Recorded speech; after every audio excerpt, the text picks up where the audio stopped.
आपल्या आजूबाजूला एक भली मोठी वॉर लाईक सिच्युएशन तयार झाली आणि ती चांगलीच फोफावते. तुम्ही भारतात राहून जर तुम्हाला याची थोडी देखील चिंता वाटत नसेल तर yes, you are privilege, we all are privilege. अशी 3 सिनेमे मी तुम्हाला रेकमेंड करणार आहे जे बघितल्यावर तुमची थोडी देखील शंका असेल की युद्ध होणं चांगलं असतं ती क्षणात उडून जाईल. अमेरिकेत 9/11 अटॅक झाल्यानंतर अफगाणिस्तानमध्ये 12 धडाकेबाज सोल्जर्स एका मिशनसाठी पाठवले जातात. तिथल्या लोकल सरदारांच्या मदतीने ते तालिबानी सेनेच्या विरोधात लढतात. विशेष म्हणजे हे संपूर्ण मिशन घोड्यांवर बसून केलं जातं जे खूप खतरनाक असतं.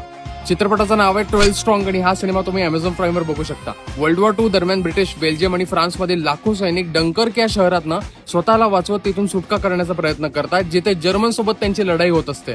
सिनेमाचं नाव आहे डंकर्क आणि हा सिनेमा तुम्ही हॉटस्टारवर बघू शकता. दुसऱ्या महायुद्धातील नॉर्मंडीच्या आक्रमणावेळी कॅप्टन जॉन मिलर यांना एक महत्वाचं मिशन दिलं जातं, जेम्स रायन याला शोधून सुरक्षितपणे परत आणण्याचं. सिनेमाचं नाव आहे सेव्हिंग प्रायव्हेट रायन आणि हा सिनेमा तुम्ही नेटफ्लिक्सवर बघू शकता.